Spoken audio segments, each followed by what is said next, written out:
Last time we spoke about the Wehrmacht. In the tumultuous aftermath of World War I, Germany faced chaos and despair. The Weimar Republic, promising democracy and reform, struggled amidst food shortages and inflation, leading to unrest. Amidst this turmoil, Adolf Hitler emerged, captivating those disillusioned by the Republic's failures. His initial coup attempt in 1923 failed, but through a trial transformed into a national figure. As economic conditions deteriorated, Hitler's National Socialist German Workers' Party gained traction, exploiting the desperate populace's need for hope. By 1933, clever political maneuvers led to his appointment as chancellor. Soon thereafter, the Reichstag fire allowed him to enact measures that suspended civil liberties and dismantled democracy. With military rearmament plans in motion, Hitler defied international treaties, expanding aggressively into territories like the Rhineland and Austria. By 1938, emboldened by perceived weaknesses from Western powers, he seized the Sudetenland in Czechoslovakia, setting into motion a series of conquests that would plunge Europe into a world war. This episode is Prelude number 5, Stalin's Purges.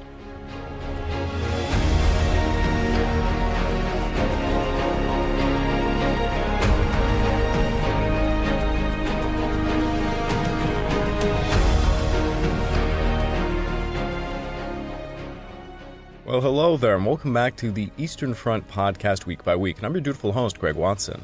But before we begin, I just want to remind you all that this podcast is only made possible through the efforts of Kings and Generals over at YouTube.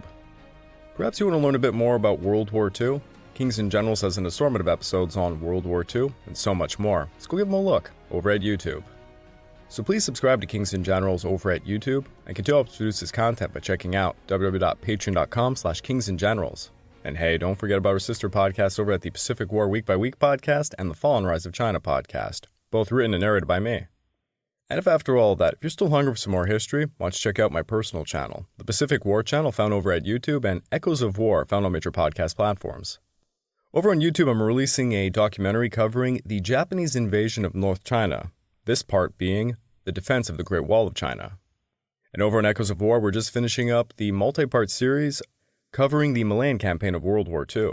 And if you'd like to further support me, please consider checking out my YouTube membership or my Patreon account at www.patreon.com/thepacificwarchannel, where you gain access to the exclusive podcast series, early access to all the content I make, and voting rights for the subjects I will tackle next. And by the time of this podcast, the latest episode in the exclusive podcast series will be on Japan's government by assassination period. So if that's of interest to you, go check it out. So, over the past episodes, we basically covered how World War I dramatically changed Germany and the nations that made up the Soviet Union. The Russian Empire certainly underwent dramatic amounts of change in a very short period of time. But even prior to the revolution, there were significant efforts to enhance the industrial capacity within the Tsar's empire. These initiatives often faced challenges from established social interests and a shortage of capital.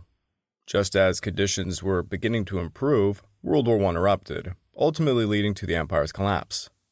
Lenin aimed to transform society while boosting the production capabilities of the nascent USSR. However, this endeavor was hindered by infighting amongst the party elite and the ongoing civil war. Stalin, aware of the frailties in Soviet industry before he even assumed power, was determined to address these issues once he solidified his leadership of the party and the nation. He initiated a series of programs inspired by earlier proposals from Trotsky, which came to be known as the 5-year plans. These initiatives were supported by the full strength of Stalin's emerging terror regime, with the initial purges aimed at eliminating dissidents and those considered politically unreliable from the Central Planning Committee. Joseph Stalin's first 5-year plan was launched in 1928 and aimed to transform the Soviet Union from an agrarian society into an industrial superpower. The plan emphasized rapid industrialization, particularly in heavy industries such as steel, coal, and machinery, to increase production and modernize the economy. Key components of the plan included collectivization of agriculture, which sought to consolidate individual farms into large, state-controlled enterprises. This move aimed to boost agricultural output and supply food for the growing urban workforce. However, the policy faced significant resistance from, who would you imagine? The peasants, leading to widespread hardship, famine, and social unrest. The plan set ambitious production targets, often unrealistic, and relied heavily on central planning. The Soviet government mobilized resources through state control, labor camps, and harsh measures to enforce compliance. The propaganda machine promoted achievements, showcasing progress through grandiose claims of output increases. By 1929, the program was expanded to include the collectivization and mechanization of agriculture. By the end of 1932, the targets of the plan were claimed to have been achieved. While the Soviet Union had undoubtedly made significant strides in industrial capacity, numerous sacrifices were made to accomplish these objectives. The subsequent famine was attributed to the plan's failures in sustaining agricultural production effectively. Millions perished during said famine, yet Stalin touted his achievements. The USSR reported increases in coal production by 84%, oil by 90%, steel by 37%, and electricity by an outstanding 168%. These enhancements laid the groundwork for the capacity the Soviet Union depended on in the approaching war, a fact that Stalin emphasized even then. Joseph Stalin's second five-year plan, which ran from 1932 to 1937, aimed to further develop the Soviet economy through rapid industrialization and collectivization of agriculture. Building on the foundation laid by the first five-year plan, the second plan focused on modernizing various sectors, particularly heavy industry, steel production, and infrastructure. One of the plan's notable achievements was the dramatic increase in steel production, which would rise to about 200% during this period. This was a significant improvement compared to the 37% increase achieved in the first five-year plan. The plan also prioritized the production of machinery, vehicles, and consumer goods, though the latter was often neglected in favor of heavy industry.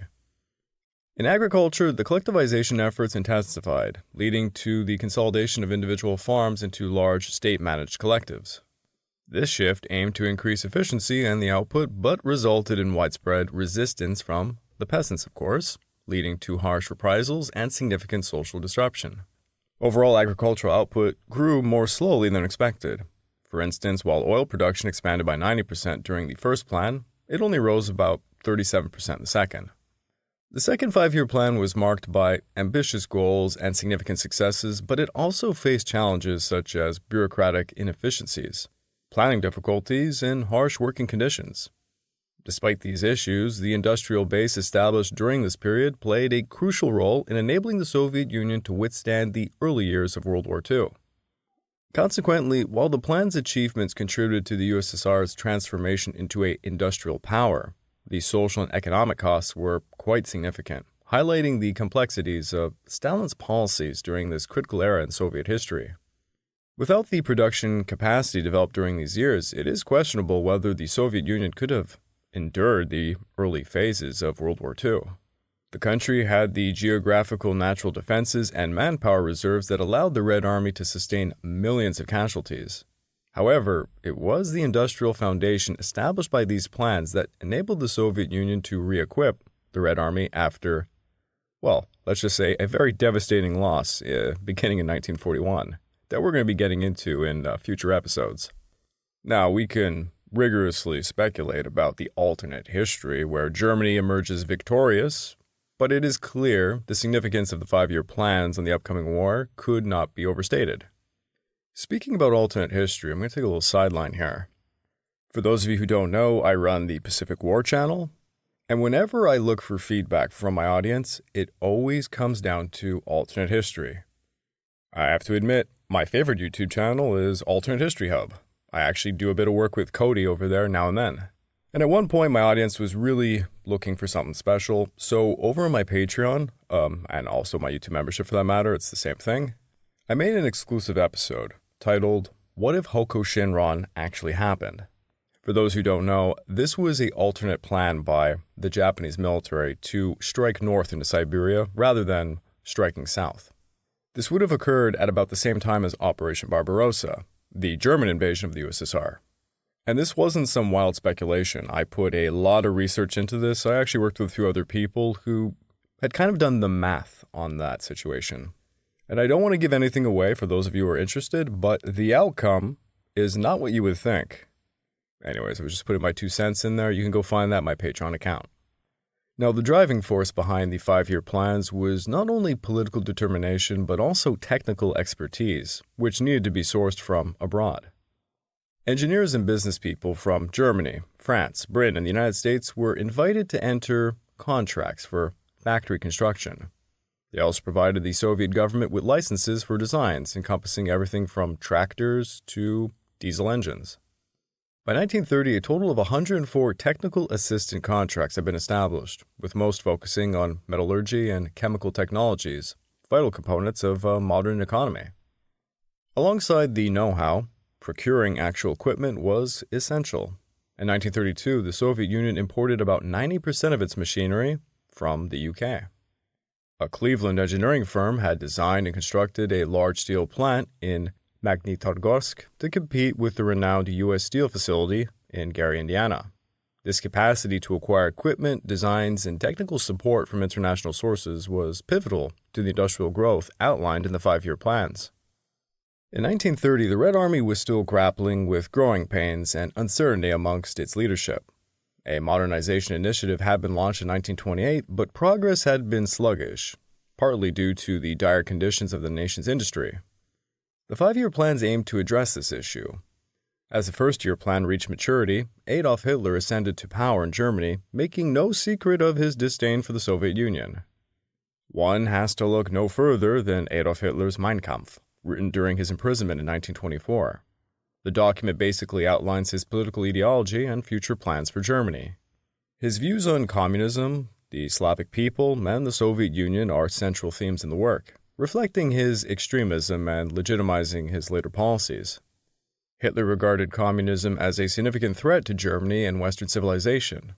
He associated communism with Jewish influence, portraying it as a conspiracy led by Jewish intellectuals aimed to undermine national and racial identities. He believed that communism would lead to a societal decay and chaos, promoting the idea that it had already caused destruction in Russia. Hitler viewed the 1917 Russian Revolution, which established a Bolshevik regime, as the manifestation of this threat, interpreting it as both an ideological and racially motivated assault on the so-called Aryan race. He dismissed communism as a parasitic entity that fed on social unrest and economic instability. It's quite ironic for a Nazi to say that. But for Hitler, the struggle against communism was also a struggle for the survival of the Aryan race, and he stressed the need for a unified, racially pure nation to combat it. Hitler's attitudes towards the Slavic people were deeply rooted in his racist ideology. In his worldview, the Slavs were considered inferior races, specifically deemed subhuman compared to the Aryan ideal. He expressed contempt for Slavic culture and advocated for their subjugation, believing they were unworthy of self-determination. This notion was tied to his belief in the need for Lebensraum, or living space for the German people, which he argued could be acquired at the expense of the Slavic populations. Hitler asserted that Slavic nations, particularly those in Eastern Europe, were obstacles to German expansion and should be displaced or exterminated to provide land for German settlers. His perspective was heavily influenced by bastardization of Darwinism, where he saw the displacement of Slavs as a necessary step in ensuring the survival and dominance of his precious Aryan race. Hitler's views on the Soviet Union were complex. On one hand, he admired the early revolutionary zeal of the Bolsheviks and their ability to fundamentally change their society, but he saw their success as a threat that needed to be eradicated. He believed that the Soviet Union represented the epitome of the communist menace, being the first and most influential communist state. He advocated for aggressive expansion into Soviet territory, viewing it as both a military necessity and a means to obtain resources and land. Hitler also anticipated a future conflict with the Soviet Union, which he described as inevitable. He argued that the defeat of communism could only come through military conquest. So yeah, it wouldn't take a genius back then to see Hitler was no friend to the USSR. It became quite apparent to the leadership in both nations that war was looming, although neither was yet prepared for it. Thus, in response to this, Stalin ordered a shift from industrial focus towards armament production. Although modernization efforts had been in motion since at least 1930, they were conducted covertly to maintain a facade during the League of Nations' ongoing disarmament discussions. The Soviet Union actively participated in these talks, requiring them to present budgets that indicated stable armament expenditures.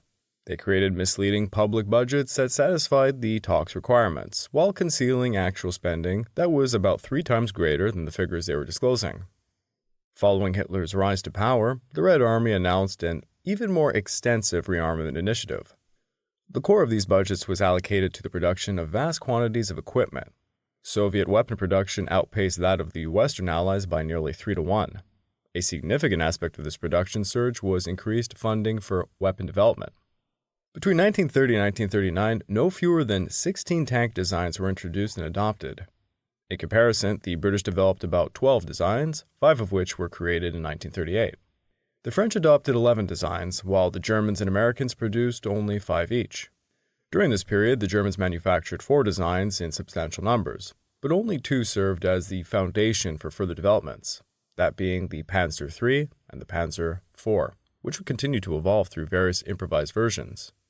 But neither could rival the T-34 or the KV-1. The KV-1 tank was a heavy tank named after the Soviet People's Commissar, Clement Voroshilov. Development began around 1937 when the Soviet military planners recognized the need for a heavily armed tank that could withstand fire from German anti-tank guns. The initial designs were led by engineer Joseph Kotin at the Kirov factory in Leningrad. The KV-1 was characterized by its thick armor, particularly its 75mm frontal armor, which provided exceptional protection against standard weaponry of the day. The tank's design was influenced by the more mobile and less heavily armored T-34, which was developed concurrently. While the T-34 focused on mobility and firepower, with its 76.2mm gun, the KV-1 was all about survivability. Its weight was approximately 42 tons, making it less maneuverable than lighter tanks, but it was considered a formidable opponent on the battlefield due to its massive armor and firepower. The first KV-1 tanks were produced in 1939 with full production commencing in 1940. The initial models were known as the KV-1 Model 1940 and featured a 76.2mm CIZ-5 gun, which allowed the tank to engage both enemy armor and fortified positions effectively. However, the KV-1's effectiveness was hampered by its relatively slow speed, up to about 30 km per hour, and a few mechanical issues which were common in the early Soviet tanks. As a heavy tank, it surpassed all but the French Char B-1 in terms of firepower and armor. It exhibited the distinctive features of Soviet tank design that persisted until its retirement. However, the KV-1 had several drawbacks, including poor ergonomics, good cross-country capabilities, with a range similar to that of the inferior Panzer III and IV. It was also produced at quite a low cost. It shared the same engine with the T-34, allowing for parts to be interchangeable, and there was other benefits. But its limited speed and range were issues. Additionally, the tank's transmission was poorly engineered, leading to frequent mechanical failures. The KV-1 also lacked potential for upgrades compared to other key tanks at the time, resulting in its relatively early retirement. Its most significant limitation was the small number of units available. Only 500 had been acquired by the start of Operation Barbarossa, and their distribution was scattered, weakening their effectiveness against the enemy tanks. The KV-1 initially surprised German forces during Operation Barbarossa due to its resilient armor, which could withstand attacks from both the Panzer III and IV, alongside some heavier anti-tank weapons. However, as the war continued, the Germans developed increasingly effective countermeasures, including the PaK-40 anti-tank gun, and larger caliber tanks like the Panther and Tiger. The crowd pleaser, being the T-34 tank, was widely recognized as one of the most efficient and influential tanks of World War II. It was developed by the Soviet Union in response to the need for a more versatile and powerful armored vehicle that could counter the advancements made by German tanks in the 1930s. Its development began in 1937 based on the experiences and lessons learned from previous conflicts and the desire to create a tank that combined firepower, armor, and mobility. The design team, led by Mikhail Koshkin of the Kharkov Design Bureau, aimed to create a medium tank that could support infantry while having sufficient speed and maneuverability on various terrains. This led the decision to mount a 76.2mm gun, which was powerful enough to penetrate the armor of contemporary German tanks, while remaining manageable for a medium tank. The T-34's hull featured sloped armor, a design innovative that significantly increased its effectiveness against enemy fire by deflecting incoming rounds.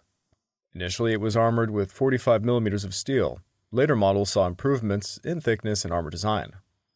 The tank's wide tracks and robust suspension system allowed it to traverse difficult terrains, making it highly mobile compared to its contemporaries. Production of the T-34 began in 1940, and it quickly became a cornerstone of Soviet armed forces. One of the critical aspects of the T-34's development was the push for mass production. It was manufactured in massive quantities, with the USSR producing around 84,000 T-34s during its lengthy production run, while Germany only produced approximately 14,500 Panzer IIIs and IVs. In addition to tanks, the Red Army also explored new artillery designs. The 1930s marked a complete overhaul of the Army's artillery, even as mechanization and motorization were still quite behind. By mechanization, I'm referring to tracked armored fighting vehicles and moving units, i.e., infantry and half-tracks, cavalry being supplemented by tanks, and artillery being replaced by assault guns or self-propelled artillery. Basically, motorization is the putting of troops into trucks. A unit considered to be motorized was still generally to fight in the traditional manner, but to be transported by trucks rather than by a horse or foot. I guess you could call them the modern-day dragoon. The latest howitzer model was on par with the best in the world at the time. The M1938 retained the 122mm shell of earlier models, but introduced several modern features: a screw breech, tires instead of traditional wheels, enhanced sights, and a split-tail carriage that improved stability and facilitated the transportation via trucks. This was crucial since the Red Army aimed to motorize its traditionally slowest branches, that being infantry and artillery. Now, trucks were actually a huge issue for the Soviets, leading to widespread use of tractors as substitutes. This was often less than ideal due to tractors' slower speeds and their general unsuitability for long-distance transport.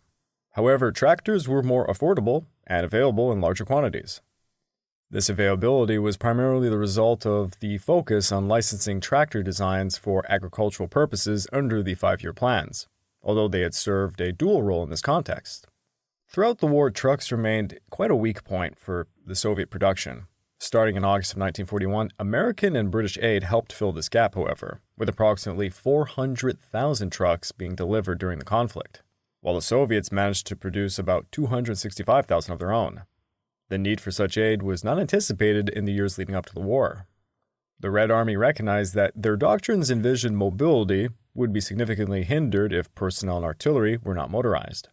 The production shortcomings of the 1930s did not affect the Red Army's campaigns during this period, but the necessary resources were never adequately allocated for resolving these shortages. While the Soviet Union was producing a significant number of trucks, competing demands for industry, the civilian economy, and the military exceeded production capabilities. One contributing factor was the manner in which trucks were distributed to the field forces. Instead of motorizing a single division or a corps at a time, trucks were frequently just distributed en masse to the army. This approach allowed the massive army to absorb hundreds or even thousands of trucks at once without any substantial improvement in its capacity to transport personnel and supplies. This critical flaw was addressed during the war under Stalin's directive, as units were methodically built up in the rear areas before being deployed as fully equipped forces. While by no means was this a perfect solution, it proved to be an improvement upon the previous practice of random truck distribution amongst units throughout the field force. Now, during this period, the Air Force showcased some distinctive designs, with the Polikarpov I-16 arguably being the standout amongst the early modern fighters. The I-16 was designed by the Soviet engineer and aircraft designer Nikolai Polikarpov. The design process began in the mid-1930s with the goal of creating a fighter that could compete with the latest aircraft of the time, particularly against the rising threat of Nazi Germany. Its development was characterized by a focus on speed, agility, and firepower. The I-16 featured a low-wing monoplane configuration, retractable landing gear, and a powerful M62 engine, which contributed to its excellent performance. One of the aircraft's most distinctive characteristics was its round shape, often referred to as rata, Spanish for rat, which was both a result of its construction and its aerodynamic design. The aircraft first flew in December of 1933, and after extensive testing and modifications, it was accepted into service by the Soviet Air Force by 1934. The I-16 quickly gained a reputation for its speed and maneuverability. It was capable of reaching speeds of about 300 miles per hour and had a service ceiling of about 30,000 feet, making it pretty competitive with contemporary fighters like the British Hawker Hurricane and the German Messerschmitt Bf-109. By 1936, the I-16 was in service in significant numbers and was employed extensively in the Spanish Civil War, where it demonstrated its effectiveness in dogfights and ground support roles. In the late 1930s, more than 10,000 units were produced, making the I-16 one of the most widely produced fighters of its time. Its versatility allowed for various modifications, resulting in several variants equipped with different armaments and engines. The aircraft could be fitted with a range of weapons, including machine guns, cannons, small-scale bombs, enhancing its combat capabilities. Despite its initial success, the I-16 began to show its age, however, by the late 1930s. As newer aircraft were developed, such as the German Bf-109 and the Soviet Yakovlev Yak-1, the I-16 was gradually outclassed. The introduction of a heavier armament and improved aerodynamics in these newer models made the I-16 less effective in air combat. Not to mention, the I-16 was sold to the Chinese in smaller batches and would face off against the legendary Zero fighter, which certainly crushed it. By 1939, the I-16 was still in service, but had been greatly overshadowed by its newer counterparts. However, the aircraft remained a crucial part of the Soviet Air Force during the early stages of the war. It was involved in significant battles, including the Battle of Moscow and the defense against the Luftwaffe, showcasing its enduring relevance despite being outmatched. The Germans had deployed the Bf-109 in considerable numbers, and the FW-190 was on the verge of becoming operational.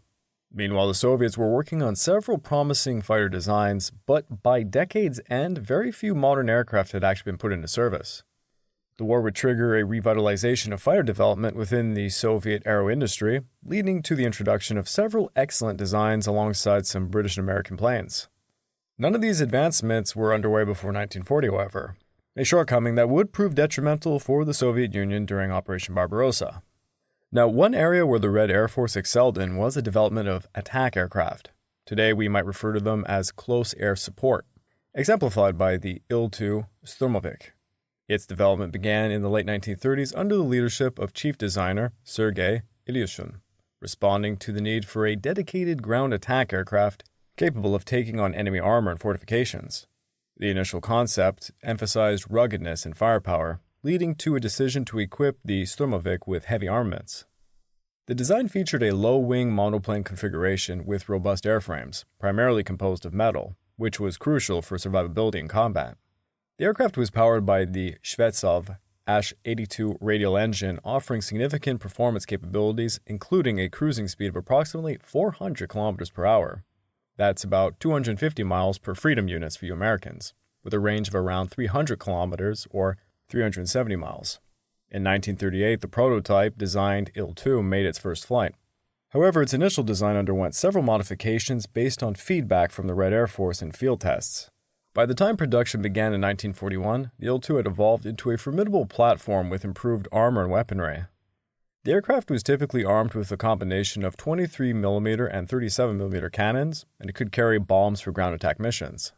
The Sturmovik's production ramped up significantly following the start of Operation Barbarossa in June of 1941, as the Soviet Union faced a critical need for effective CIS to support infantry in the wake of German advances.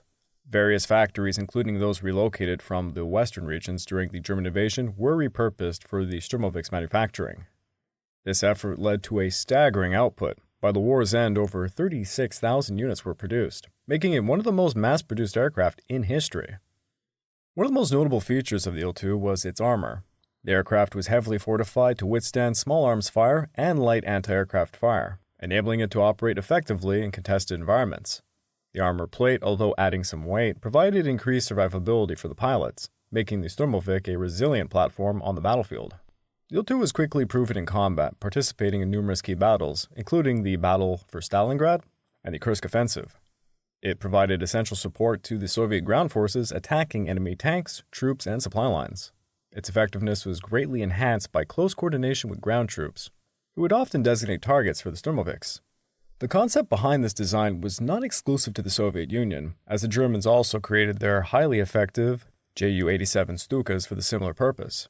It demonstrated greater versatility than the German Stuka, with superior armament and armor. This distinction was partly due to differing roles of the two aircraft. The Stuka started as a dedicated dive bomber before being modified for anti-tank and strafing attacks, while the Sturmovik was conceived as a more general-purpose aircraft. designed to engage ground targets with a level of protection against anti-aircraft fire. Now, the Soviet Navy faced considerable challenges. I mean, let's be honest, whoever talked about the Soviet Navy during World War II? The Bolshevik regime prioritized the Red Army while initially neglecting naval forces, which was seen to be less critical in what was essentially a land-based conflict. The 1920s were marked by doctrinal battles, particularly influenced by the Jeune d'école doctrine, which valued smaller, more agile naval forces capable of commerce raiding rather than large battleships. This ideological stance led to a limited naval budget and a focus on developing submarines and smaller vessels. By the 1930s, however, the Soviet government's attitude shifted as it recognized the importance of a strong navy in asserting power and protecting its interests. The expansion of the Soviet industrial base during this time allowed for new designs and greater investments in naval construction. Despite initial low priority, Joseph Stalin's regime eventually sanctioned the creation of a formidable fleet, partly in reaction to the perceived threats from Nazi Germany. In 1934, the Soviet Navy's development gained momentum with the introduction of new projects focused on large surface ships, particularly battleships. The decision to pursue these larger vessels was likely influenced by Germany's construction of the Scharnhorst and the Bismarck classes, which posed a direct challenge to the Soviet naval aspirations. Although attempts were made to acquire foreign designs for ships, ultimately the decision was made to develop indigenous designs, resulting in the Sovensky-Soyuz class of battleships, although none were completed prior to their scrap by 1949. And tell that to the guys who make World of Warships, who keep putting out paper Russian ships. But I won't complain in this podcast about that. The narrative of the modernization of the Soviet Union's military and industry in the 1930s is marked by success, but it faced significant hurdles, Joseph Stalin being one himself. By 1936, an atmosphere of paranoia pervaded the halls of power. Stalin was haunted by the specter of betrayal. What became known as the Great Purge began not with an announcement, but with a whisper of treason amongst former comrades. Stalin's grip on power felt fragile, and to safeguard the revolution, he believed he needed to eliminate anyone who might dare oppose him. The machinery of the state repression, primarily the NKVD, that being the secret police, was primed for action. The dramatic crescendo began in August of 1936 with the infamous Moscow trials.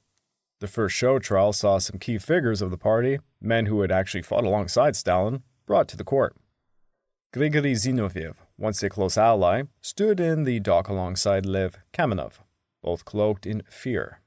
They were accused of plotting against Stalin, a charge that seemed pretty absurd. Under the harsh lights of the courtroom, designed for spectacle rather than truth, they confessed to their crimes, often under extreme duress, as you might imagine. Their confessions were not just admissions of guilt, they were statements of survival, a desperate bid to escape the death sentence that was lurking just outside the courtroom doors.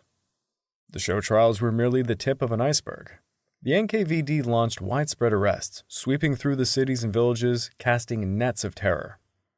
Neighbors turned on each other, afraid that silence might invite suspicion. Ordinary citizens were snatched from their homes in the dead of night for crimes that they could not even comprehend. Among the many arrested were not only party officials, but also intellectuals, artists, and even military brass. Officers in the Red Army, once revered as heroes of the revolution, now faced annihilation. They were deemed potential threats to Stalin's regime. In just a few years, hundreds of thousands would find themselves rotting in labor camps known infamously as the Gulags, with countless others simply vanished, their fates sealed in silence. This wave of terror didn't only affect the political elite, it seeped into the very fabric of everyday life. Families were torn apart as loved ones disappeared, leaving children to wonder about the fate of their parents. By 1937, the Purges entered a particularly brutal phase, targeting the Red Army specifically. Stalin feared that the old guard, with their loyalty to Bolshevism, might rise against him. The NKVD executed or imprisoned a significant portion of military leaders, including the chief military commanders. One general, Mikhail Tuchavensky, a celebrated figure during the Civil War, was executed after a short trial marked by his own forced confession. The Red Army, once a colossal force, absolutely crumbled under the weight of the leadership decimated by Stalin's retribution. The Purges created a culture steeped in fear. People who had once celebrated the October Revolution now treaded lightly, avoiding conversations that could be misconstrued as dissent. As the Purges peaked, the sheer scale of repression began to overwhelm not just the citizens, but also the very institutions of the party. The tide began to turn with the fall of Nikolai Yezhov, the head of the NKVD, who became a victim of Stalin's paranoia himself. In 1938, as the Purges began to ebb off, Stalin turned on Yezhov, blaming him for the excesses of the terror that Stalin was ordering him to do. The once feared Yezhov was arrested, tortured, and executed, a grim reminder that loyalty in Stalin's world was an illusion. By 1939, the Purges had subsided, leaving a shattered society in their wake. Estimates of the dead, imprisoned, or exiled during this period range from about 1.5 to 3 million, a high price for a regime clinging to power through fear. The Great Purge would forever mar the Soviet psyche, carving a very morbid part of national identity. Stalin's Soviet Union emerged from the Great Purge a different entity, albeit one weakened by loss. The fabric of trust that had once connected the people had dissolved. The old Bolshevik Guard, with their vision of a workers' paradise, had been replaced by a climate of submission, survival all hinging upon unyielding loyalty to Joseph Stalin. Hey, I'd like to take this time to remind all of you this podcast is only made possible through the efforts of Kings and Generals over at YouTube. Please go subscribe to Kings and Generals over at YouTube, and continue to help us produce this content by checking out www.patreon.com/kingsandgenerals. Hey, don't forget about our sister podcasts over at the Pacific War Week by Week podcast and the Fall and Rise of China podcast, both narrated and written by me. And if after all that you're still hungry for some more history, just check out my personal channel, the Pacific War channel found over at YouTube, and Echoes of War found on all major podcast platforms. Over on YouTube, I just released an episode covering the defense of the Great Wall of China in 1933. And over on Echoes of War, we're finishing up our 5-part series covering the Malayan campaign of World War II. If you'd like to further support me, consider checking out my YouTube membership or my Patreon account at www.patreon.com/PacificWarChannel. By joining either of those, you get access to the exclusive podcast series. It's about 20 plus episodes and ongoing, early access to all the content I make, and voting rights for the subjects I will tackle next. And a little teaser, I just finished the latest episode on the exclusive podcast series, and it is about the government by assassination. It's a period of Japan, 1920s and 1930s, where Japanese officers were just killing everybody they could to usher in a military dictatorship. So if that's of interest to you, please go check it out. In the aftermath of World War I, Germany teetered on the brink of chaos. Amidst despair, Adolf Hitler rose to power, exploiting the public's disillusionment. Meanwhile, Stalin's USSR pursued rapid industrialization through 5-year plans, implementing brutal purges to eliminate any dissent. These regimes set the stage for a future conflict, and tensions were escalating heavily.